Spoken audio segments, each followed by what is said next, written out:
E hoje eu quero compartilhar uma palavra com vocês que é algo que Deus tem falado ao meu coração já há algum tempo.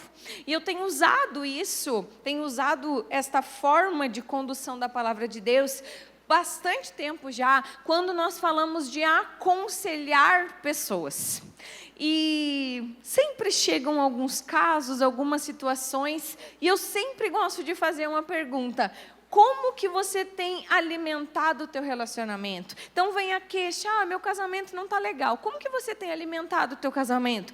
Os meus filhos estão, como diz meu filho, né? Meu filho diz, estão descomportados. Para ele o contrário de comportado é descomportado. Então ele diz, as crianças estão descomportadas. E eu sempre pergunto, o que tem sido feito por elas? Como tem sido a educação? Quem tem influenciado a vida dessas crianças? E assim, sempre quando algo está errado, quando algo não está muito bem, a gente tem que tentar buscar onde está a causa disso. Por que isso está acontecendo? Será que isso é o resultado de algo que eu estou fazendo, que está trazendo esse prejuízo, que está fazendo que as coisas não andem tão bem assim?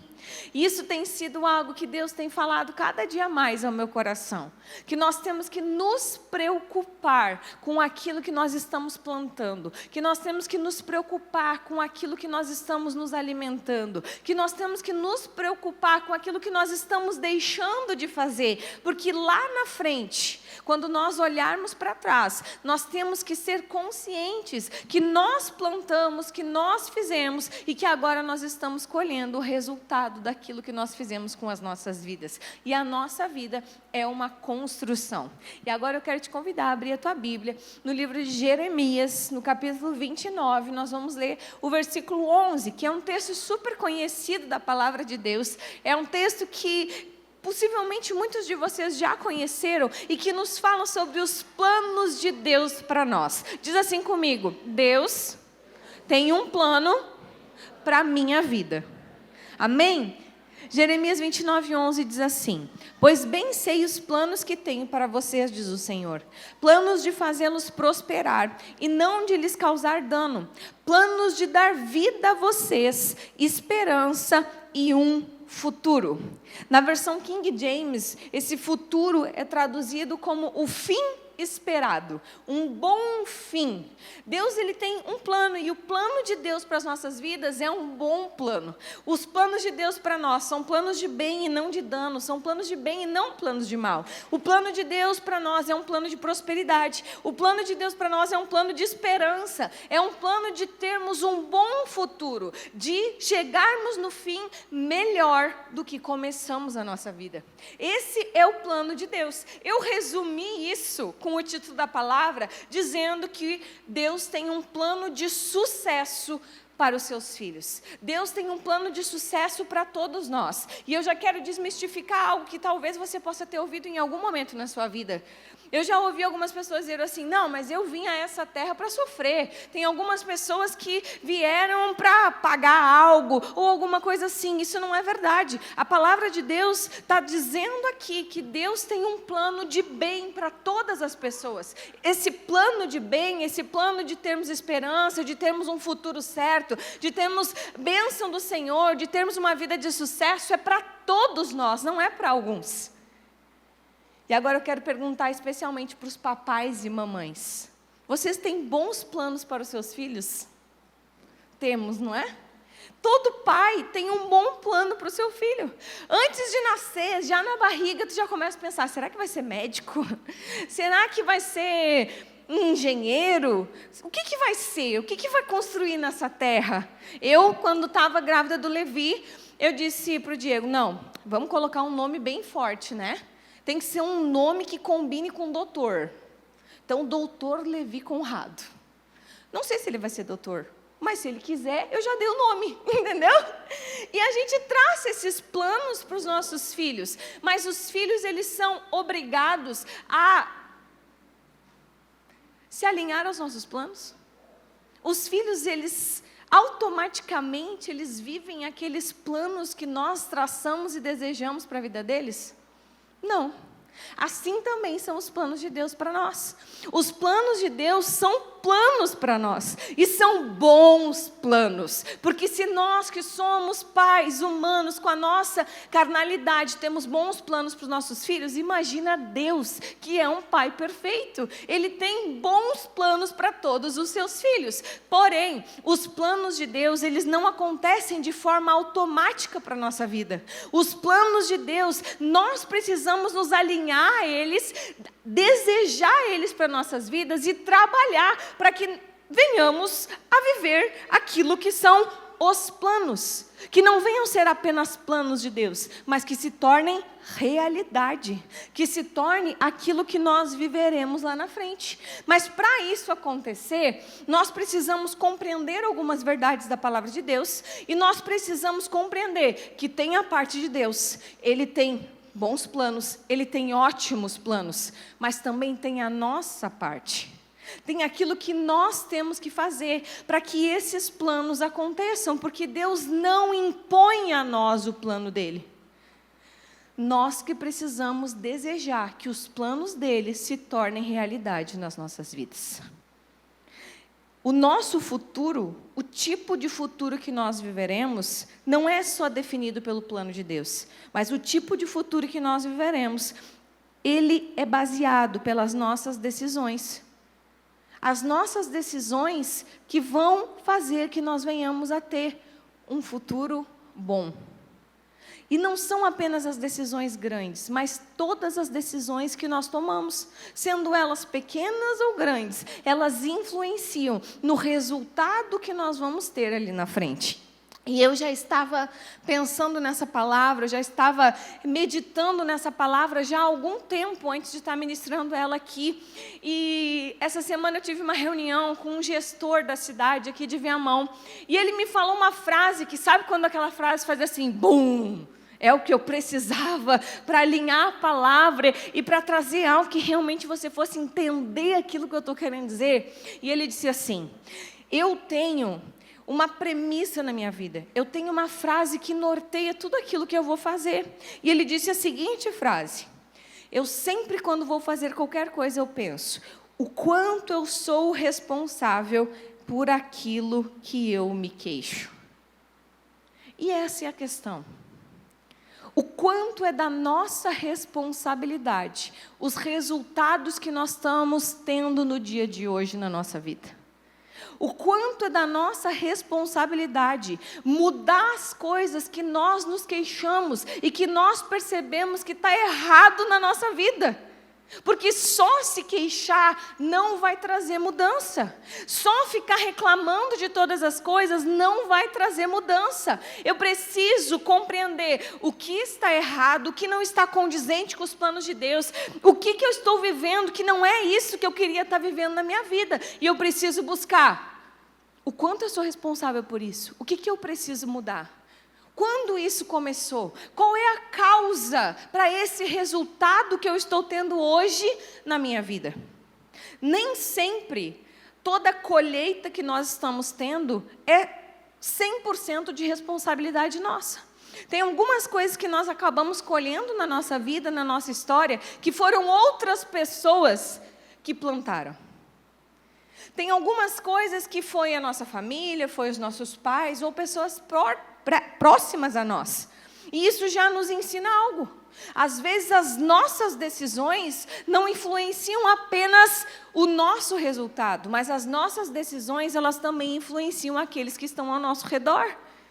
Uma mudança de cidade, por exemplo, normalmente influencia no resultado dos nossos filhos, no resultado do nosso cônjuge, uma mudança de trabalho ou várias outras decisões. E eu quero contar para vocês algo que aconteceu na semana passada e me fez refletir bastante sobre isso. Porque algumas decisões que a gente toma mudam pouca coisa.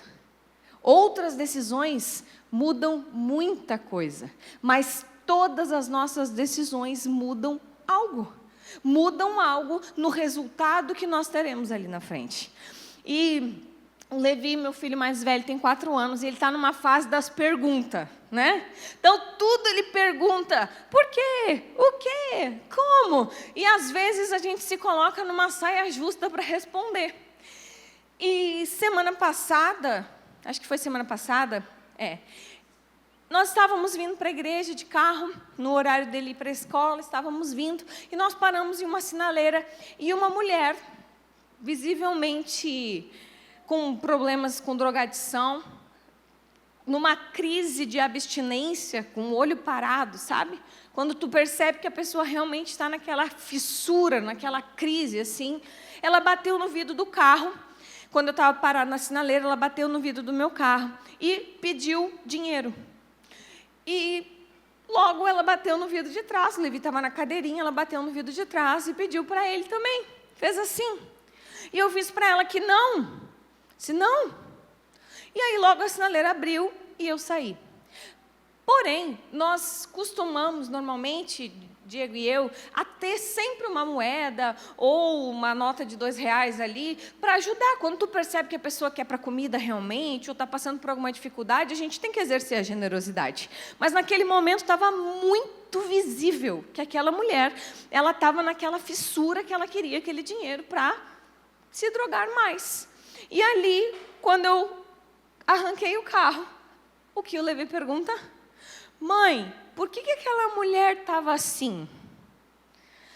E aí eu comecei a tentar explicar para ele. Filho, aquela mulher, ela estava pedindo dinheiro para comprar droga. E droga é uma coisa ruim, droga leva ao vício. E comecei a explicar para ele o que estava acontecendo. Eu disse, não, filho, ela está viciada em drogas. E aí veio a pergunta, mãe, o que é droga? O que é ser viciado em droga? E aí e agora? Como é que eu respondo? Aí comecei a fazer um rodeio, né? Para conseguir explicar, porque daí eu tinha que explicar muita coisa. Mas eu tentei ser direta. Eu disse, filho, droga é uma coisa que as pessoas começam a usar em algum momento da vida, mas quando elas percebem, aquilo ali domina elas e elas não conseguem mais deixar de usar. E aí eu disse para ele, filho, a droga causa muito prejuízo. E traz prejuízo para a vida de quem usa, mas também traz prejuízo para toda a família daquele que se torna um viciado. E quando eu falei isso para o Levi, eu disse, bom, é exatamente isso. Tem decisões que não impactam somente a nossa vida, mas impactam a vida de quem está ao redor. Só quem convive ou já conviveu ou tem alguém com problema de vício na sua família compreende isso. A coisa mais triste é uma mãe que não desiste jamais de um filho drogado. E está sempre acreditando. E eu quero já te motivar a isso. Se você tem vivido uma vida de vício, busque liberdade no Senhor. Porque o nosso Deus, Ele promete liberdade para aqueles que o buscam. Nós temos um lugar para buscar a verdadeira liberdade, e esse lugar é em Jesus. Porque a tua decisão não está impactando apenas a tua vida, mas está impactando o teu lar, está impactando a tua família, está impactando o ambiente ao qual nós estamos vivendo. E quando eu falo isso, eu estou tentando te explicar que tanto as decisões pequenas como as grandes, elas mudam o resultado que nós vamos ter ali na frente. Ninguém começa tomando a decisão de ser um viciado em droga. Não é um belo dia eu me levanto e digo assim, decido que vou ser um usuário de crack agora. Não é assim. Começa com uma pequena decisão. Talvez uma decisão num dia mau, num dia difícil, e aí eu afogo as minhas mágoas e tomo um porre. E aí o outro dia continua difícil e aquele porre já não me satisfaz mais e eu tenho que buscar uma coisa mais forte, eu não sei. Mas é uma decisão, uma pequena decisão que vai levar a outra pequena decisão que vai piorar esta decisão. E quando tu vê, tu já não consegue mais alterar o resultado daquelas decisões que tu tomou. Talvez de forma impensada, talvez no calor da emoção, talvez num momento difícil, mas que ali na frente eu não tenho mais como alterar, porque o resultado vai vir. O resultado das nossas decisões, eles sempre chegam. Porém, nós estamos acostumados a reclamar dos resultados, sem tentar identificar o que nós estamos plantando para que esses resultados cheguem até nós. O que você espera do futuro? Qual é a tua expectativa do futuro? Será que você tem a expectativa de realmente viver uma vida de sucesso? De realmente que os planos de Deus, eles são para ti? E você vai viver um bom futuro? Você vai ter uma vida de esperança, uma vida de paz, uma vida de prosperidade? Será que você tem pensado naquilo que você está fazendo hoje? Porque o hoje é que vai determinar o resultado que você vai ter ali na frente. Qual o plano de sucesso que você tem para a tua vida pessoal? Para a tua vida financeira, para a tua vida profissional? Qual o plano de sucesso que você tem para a sua família, para os seus filhos? O que você espera do futuro? Nós temos que começar hoje a construir o resultado do amanhã. E eu não estou falando só do dia da tua morte. Eu estou falando do dia de amanhã mesmo. Porque o que você decide hoje já vai impactar no teu amanhã, na tua semana que vem, no teu mês que vem, talvez no teu ano que vem. E nós precisamos estar atentos. E hoje eu quero te trazer 3 pontos que nós precisamos ter clareza para que nós venhamos a ter o fim que Deus espera. O futuro de sucesso, o plano de Deus sendo cumprido na nossa vida. E o primeiro ponto, diz assim comigo: o sucesso não é um presente, é um resultado. E aí eu quero te convidar a abrir a tua Bíblia no livro de Gálatas, no capítulo 6, versículo 7, onde nos fala sobre a lei da semeadura. E a lei da semeadura, ela é para todas as pessoas, cristãos, não cristãos, conhecedores da palavra, não conhecedores da palavra. A lei da semeadura é para todos. Gálatas 6:7 nos diz assim: não se deixem enganar, de Deus não se zomba, pois o que o homem semear, isso também colherá. Você pode repetir assim comigo? Diz assim: de Deus não se zomba. E essa primeira parte do versículo é importantíssimo que nós venhamos a compreender o que quer dizer. Porque aqui nos está ensinando sobre a lei da semeadura. E a lei da semeadura nada mais é do que tudo aquilo que nós plantarmos, Deus não vai cancelar a colheita e nós iremos colher. Mas dia ou menos dia a colheita vai chegar. E o versículo começa dizendo que de Deus não se zomba. O que isso quer dizer? Você pode ignorar a palavra de Deus. Você pode escolher não acreditar em toda a Bíblia. Você pode escolher viver a sua vida longe de Deus. Você pode escolher não estar alinhado com os planos, com a vontade de Deus para a tua vida. Isso faz parte da nossa decisão. Mas de Deus não se zomba. Independente de qual é a sua escolha, de Deus não se zomba. E aí o versículo continua: tudo que o homem semear, isso também colherá. Independente se você acredita ou não, independente se a tua plantação é intencional ou não, independente se você conhecia a palavra de Deus ou não, independente se você fez no calor do momento ou não, independente de qual foi a escolha que você fez, a plantação que você fez, a decisão que você tomou, de Deus não se zomba. A colheita vai chegar. E por que é muito importante nós entendermos isso? Porque às vezes a gente vem para Jesus e nós viemos até Jesus e no início da caminhada de fé passa por uns perrengues. Tem gente que logo quando conheceu Jesus passou por uns perrengues aí inicial. É comum acontecer. Primeiro porque tem resistência das trevas. E as trevas não querem perder a tua alma. E esse é o principal motivo que a gente tem alguns perrengues. Mas muitas das coisas que a gente passa logo no início da nossa conversão é porque Deus não cancelou as plantações que você fez antes de conhecer a palavra de Deus. Deus não cancelou a colheita. E a colheita ela ainda está vindo sobre a tua vida. Então se a vida inteira, distante da palavra de Deus, você foi um homem ou uma mulher que fez muita coisa errada, quando você vier até Jesus, não vai cancelar a colheita daquilo que você já plantou.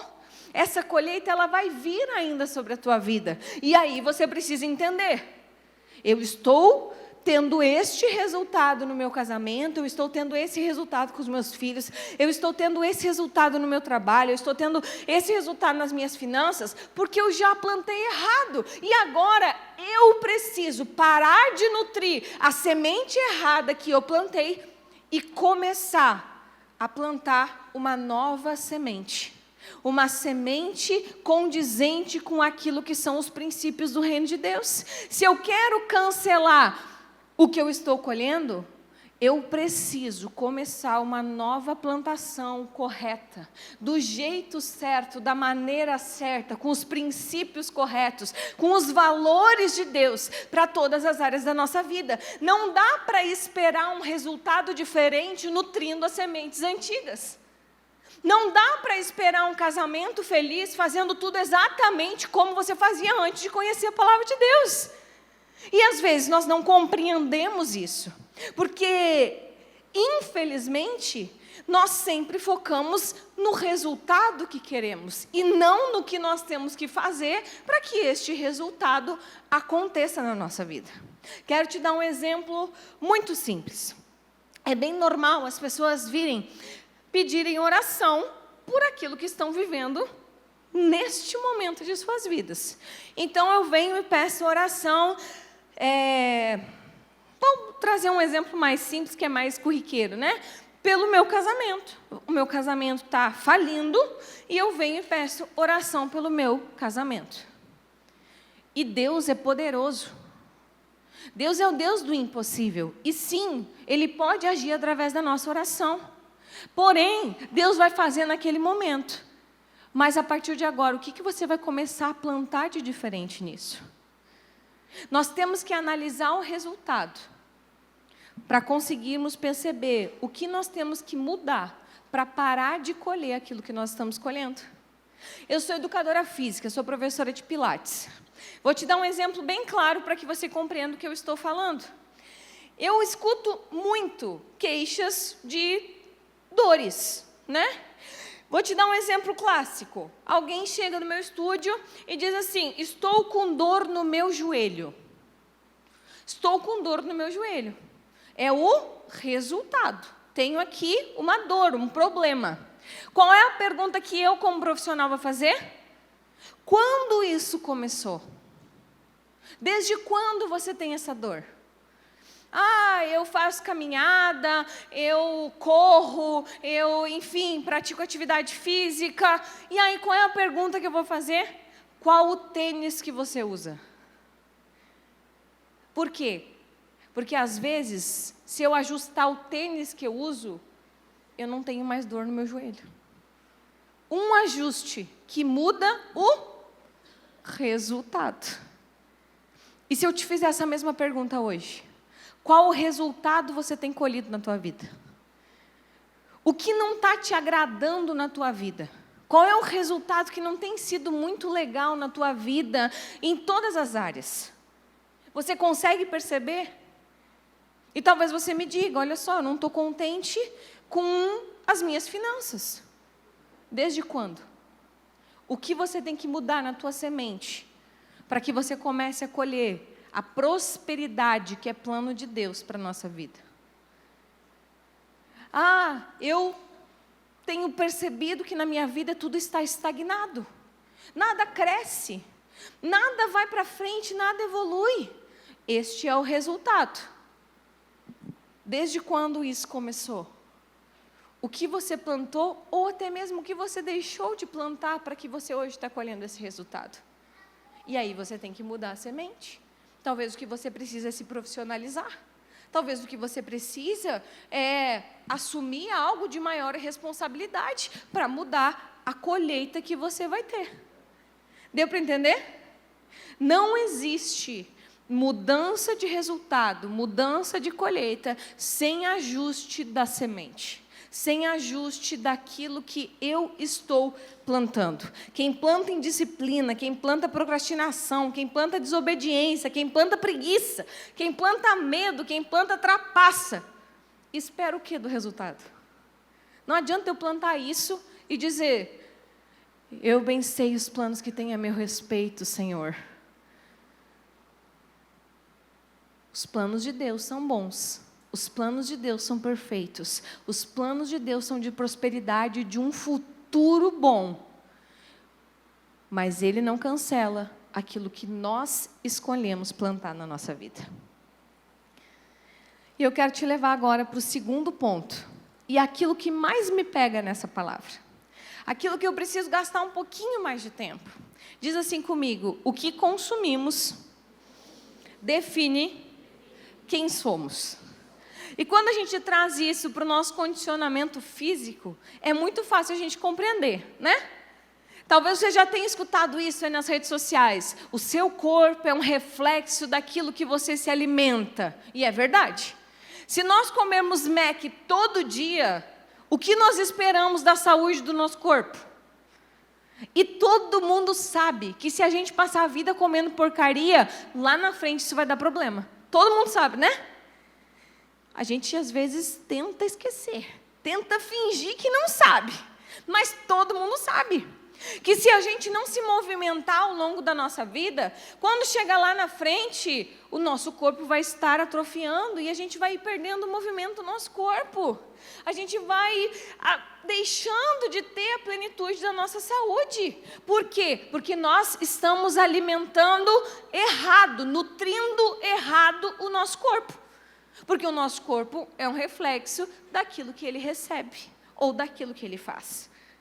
Mas agora eu quero te trazer para as outras áreas da tua vida.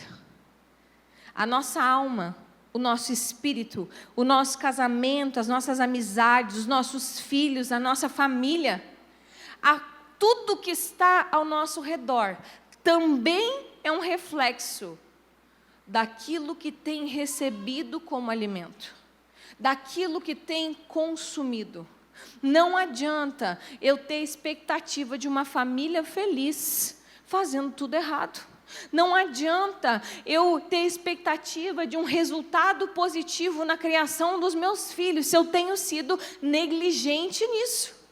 Não adianta eu esperar que tudo que a minha família vai estar se alimentando é de porcaria e esperar que o resultado seja positivo ali na frente. E os nossos olhos, eles são como a janela da nossa alma. A palavra de Deus diz em Mateus 12:34, que a boca fala do que o coração está cheio. Aquilo que nós nos alimentamos sai como um reflexo de nós. Aquilo que enche o nosso coração reflete na forma como nós vivemos, na forma como nós conduzimos. E agora a pergunta é: do que você tem alimentado a tua alma? Do que você tem alimentado o teu espírito? Do que você tem nutrido o teu casamento? Como você tem nutrido as tuas relações de amizade? Como você tem alimentado a educação dos teus filhos? Você tem sido intencional nessas coisas? Você tem um resultado esperado para isso? E você tem trabalhado para que esse resultado seja o que você espera? Isso tem que ser intencional. E sempre quando alguém chega até mim e diz: pastora, nós estamos com uma dificuldade no casamento, porque há muita desconfiança entre nós, há muito ciúme, há muito problema entre nós. Eu sempre faço uma primeira pergunta: já houve traição? Se houve traição, precisa de perdão, e perdão de verdade. Mas se não houve traição, a segunda pergunta que eu faço: do que vocês têm nutrido os olhos, os ouvidos, a alma de vocês? Sabe por quê? Porque a nossa sociedade está promíscua demais. As músicas brasileiras estão promíscuas demais. Sensualidade, pornografia, traição, insegurança, normalização do divórcio.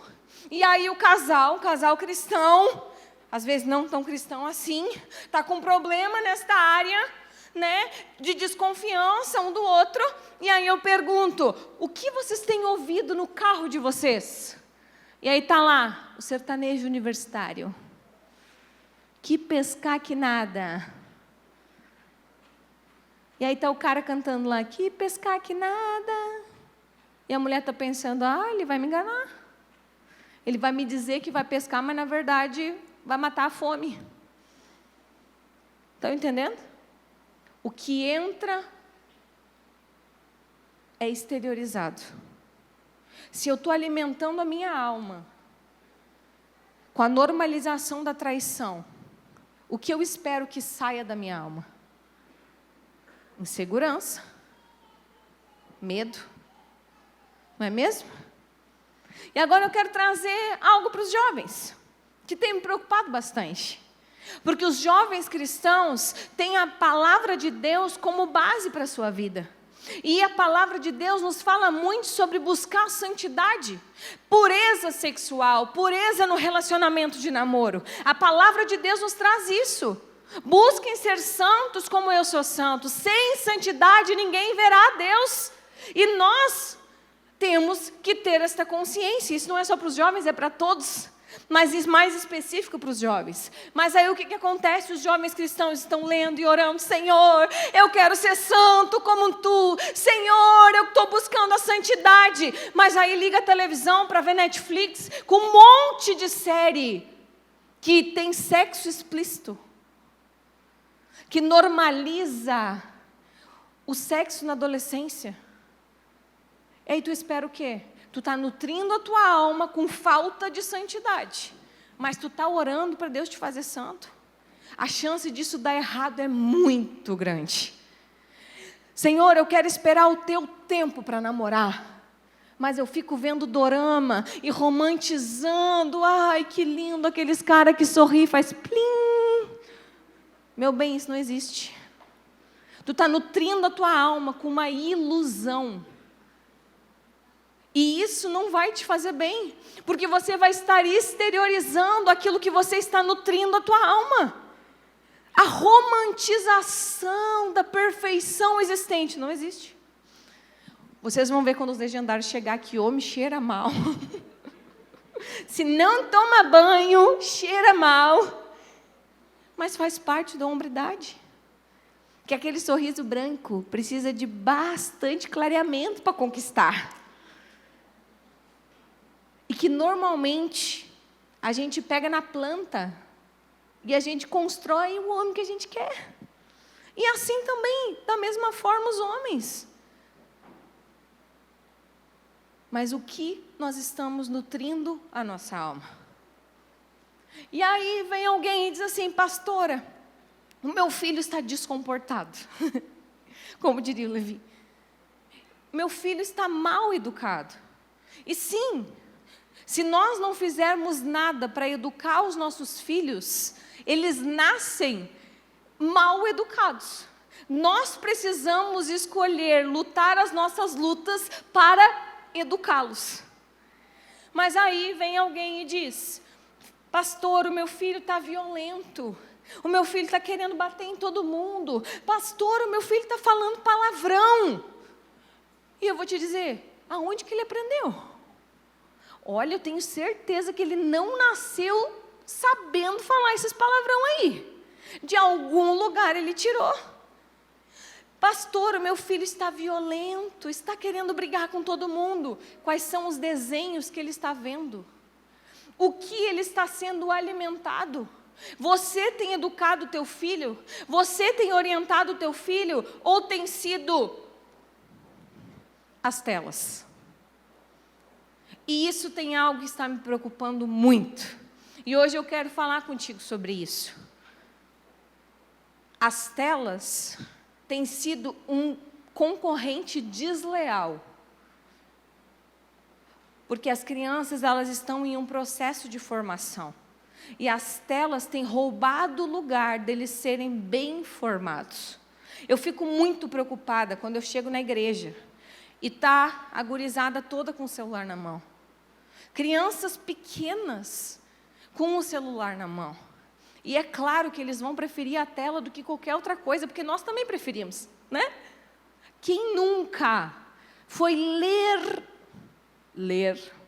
a Bíblia no celular e acabou no Instagram? Não é?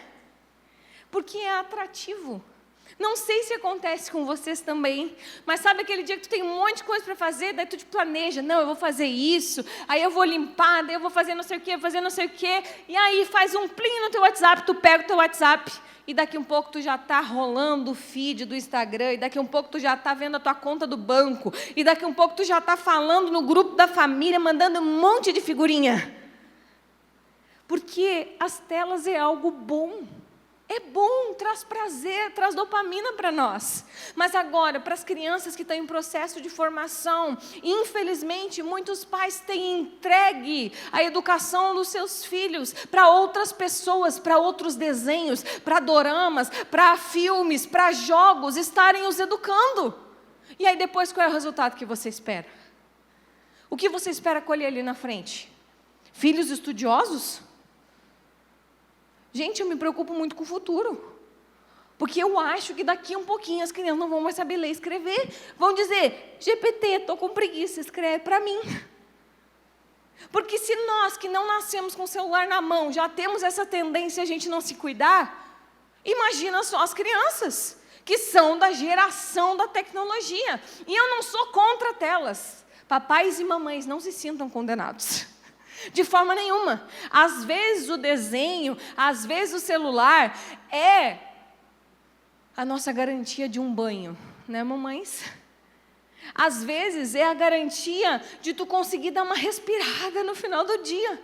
Mas isso tem que ter tempo, isso tem que ter controle, e isso tem que ser fiscalizado. O YouTube está cheio de porcaria, e tem pai deixando os filhos rolar YouTube o dia inteiro. O que está nutrindo os teus filhos? Qual o resultado que você espera se você não está preocupado com aquilo que eles estão recebendo no dia de hoje? Na nossa casa, com os nossos filhos, nós temos escolhido desligar a televisão e cada vez menos usar as telas como uma opção. Não vou dizer para vocês que de vez em quando não aconteça, mas nós temos escolhido. E quando é usado sabendo o que o meu filho está vendo. Tudo que é demais causa prejuízo. Tudo que é demais. Certa vez o Levi estava correndo de um lado para o outro, não parava de correr de um lado para o outro. A criança parecia que tinha um motorzinho e ficava correndo. E eu, meu Deus, a criança não para, o que está correndo? E ele não é assim. E aí eu comecei a perceber que o desenho preferido dele, qual era? O Sonic. Entende? Vou contar uma coisa engraçada para vocês, vou expor algo. Para vocês verem que tudo que é demais é um problema. Tem um desenho chamado Defensores da Bíblia. E é um desenho bíblico. Inclusive, super indico para os pais como uma alternativa. Pelo menos está aprendendo a Bíblia. Só que o Levi estava demais naquele desenho. E o demais que eu estou falando, gente, é controlado. No máximo dos máximos, 1 hora por dia. Não é todo dia. Mas estava vendo aquele desenho. E aí chegou um momento que toda vez que eu xingava o Levi, eu dizia, Levi, vai fazer não sei o quê, Levi, não sei o quê. Ele botava a mão no peito. E os defensores da Bíblia, eles têm um jargão. Vocês sabem qual é o jargão? Eles dizem, não sei exatamente o que é, mas eles dizem algo assim, não temerei mal algum, porque o Senhor comigo está. Eu disse, não, peraí. Vocês entenderam? Eu dizia, Levi, agora vai lá te arrumar, vai não sei o que, vai fazer não sei o que, Levi, vamos. Não temerei mal algum, porque o Senhor comigo está. Puxa vida, tá querendo pregar para mim. E aí, eu cortei o desenho. Ai, pastora, mas olha só. Sim, gente, ele sabe toda a armadura de Deus. Ele aprendeu no desenho, nós reforçamos em casa, ele sabe as armaduras de Deus, ele sabe para que serve.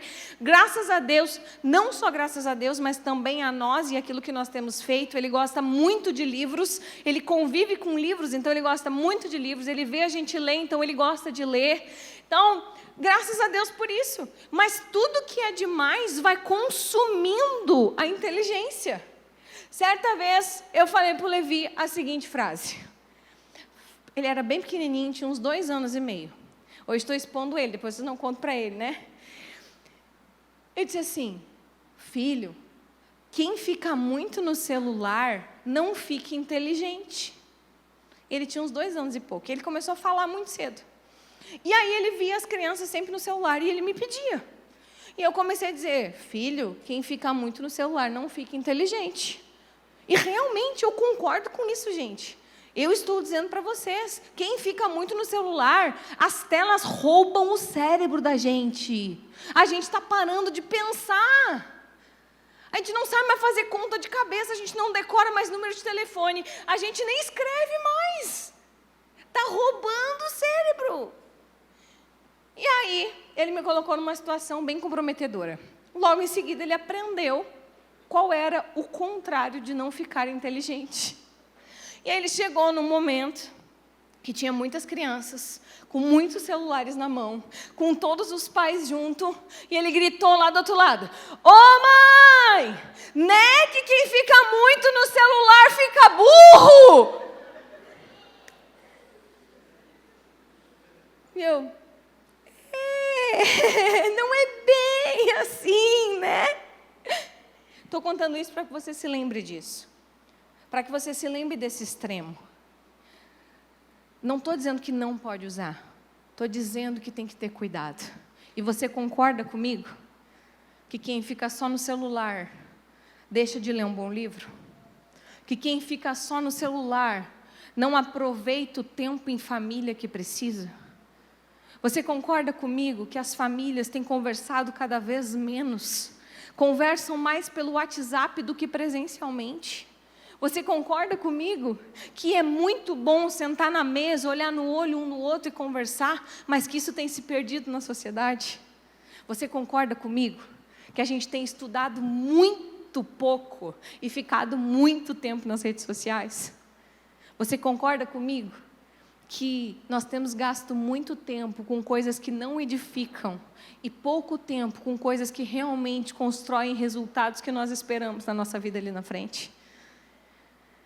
Se nós não nutrirmos as coisas da forma certa, se nós não nos preocuparmos com aquilo que está entrando, não adianta olhar para o resultado e querer mudar.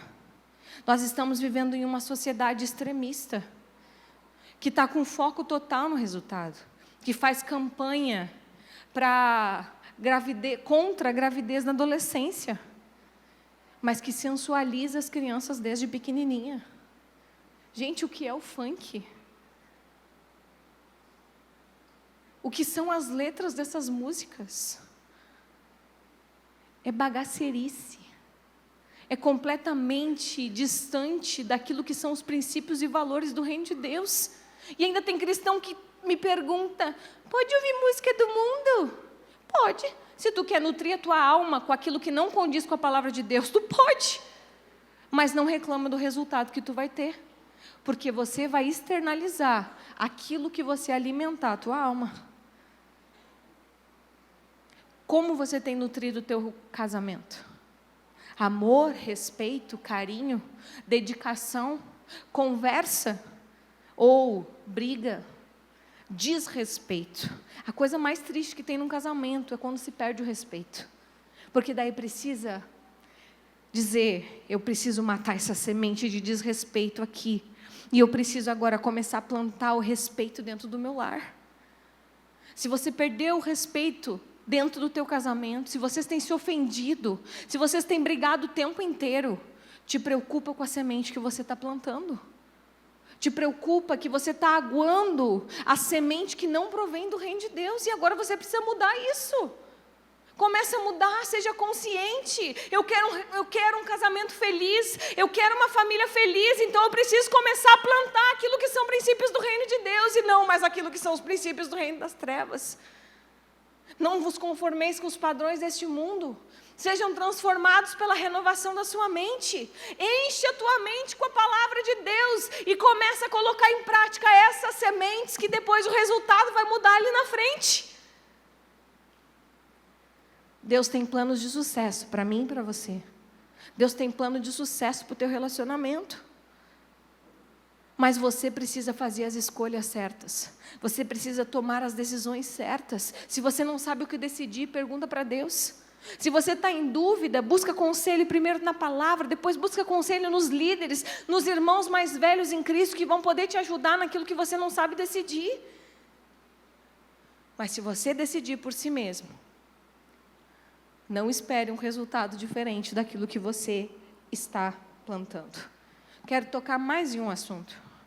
Muitas pessoas chegam até nós e diziam: não tenho paz no meu lar. O que você espera de Deus?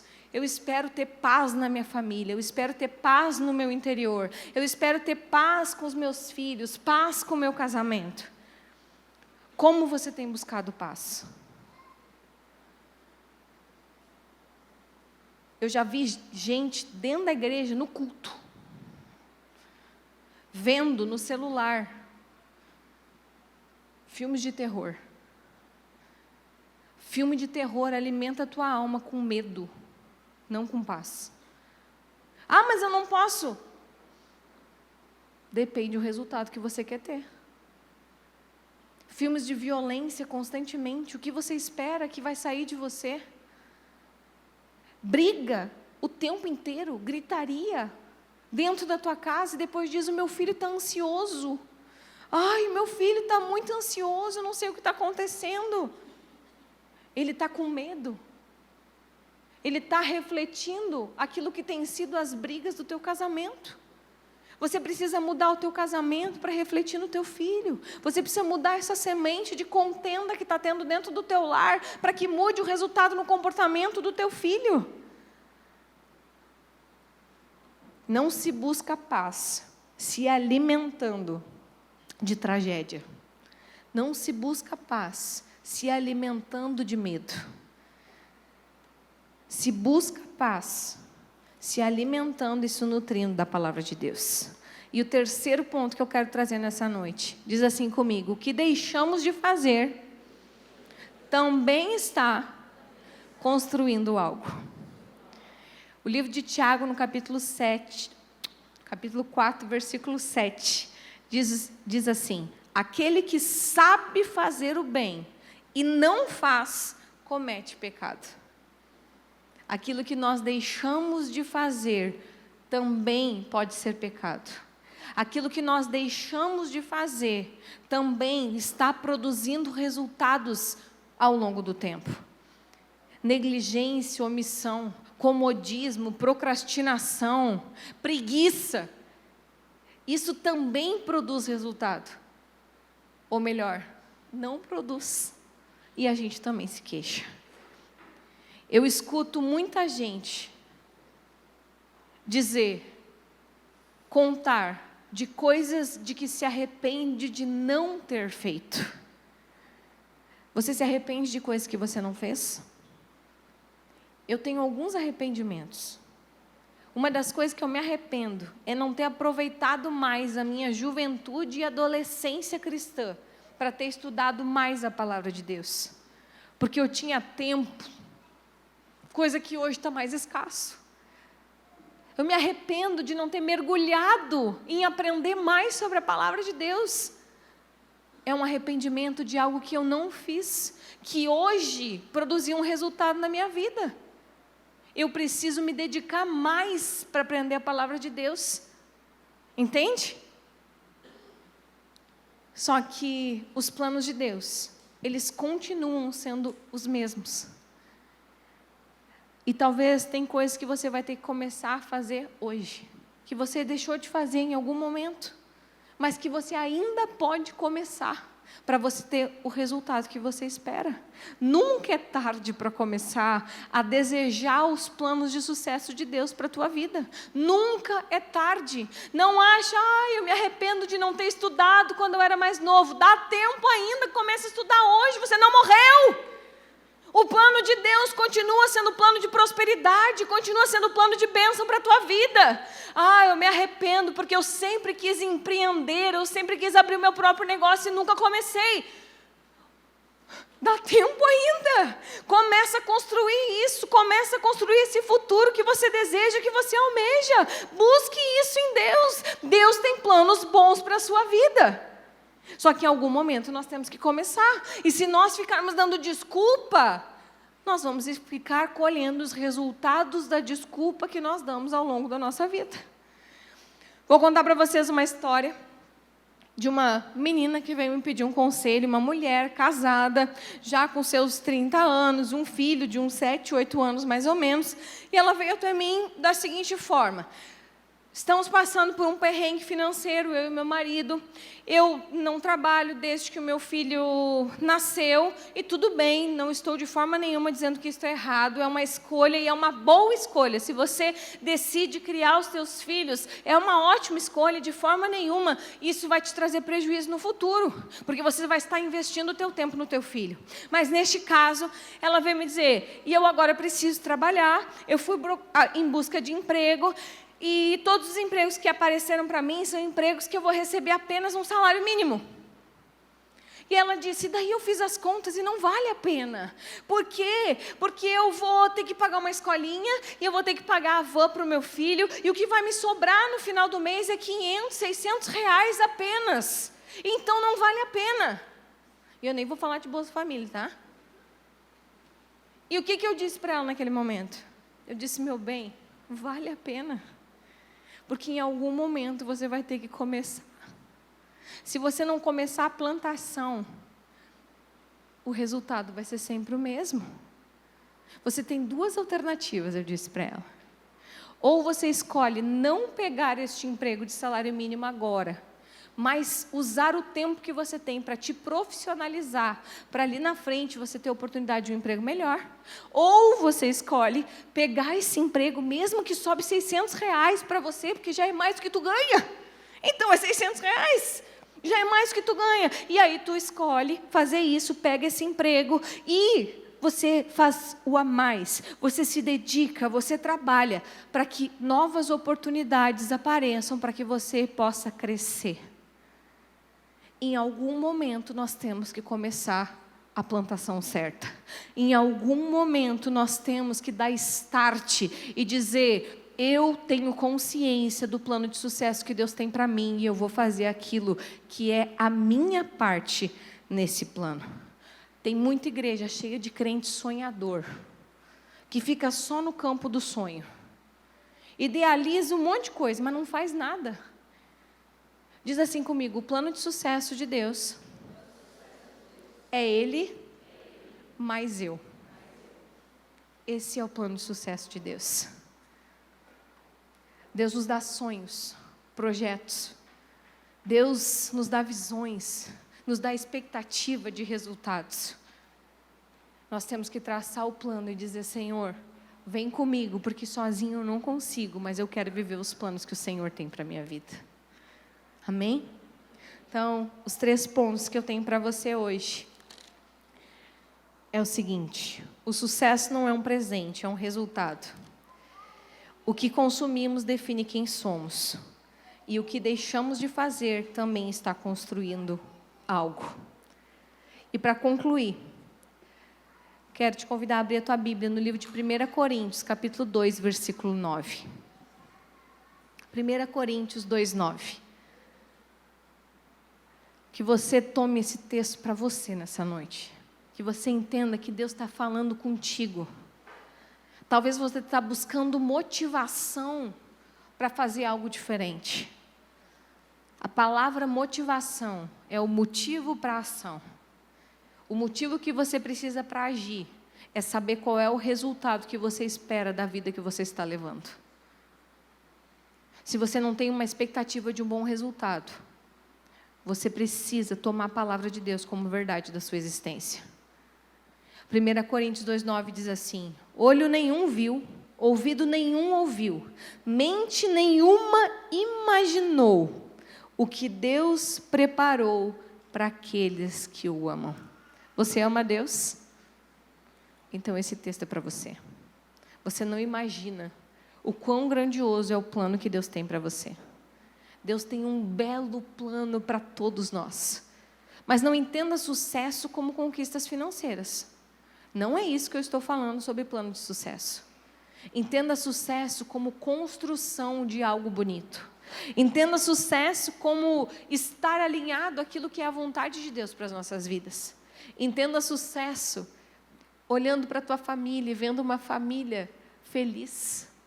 Entenda sucesso quando você chegar lá na frente e terminar os teus dias muito melhor do que você começou. Jeremias 29:11, que é o nosso texto base hoje. Ele está sendo dito por Deus num contexto onde o povo estava vivendo em escravidão. E naquele contexto de escravidão, Deus está afirmando: eu conheço os planos que tenho para vocês. Não importa o que você está vivendo hoje, não importa qual é a situação que você está vivendo hoje, não importa se você está vivendo uma vida de escravidão, não importa se você já começou a alinhar o plano de Deus para a tua vida ou não.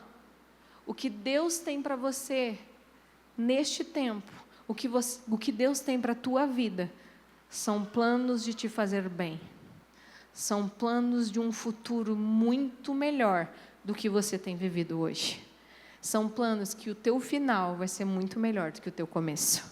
Mas não se esqueça, o plano perfeito é eu mais Deus. Vamos colocar de pé?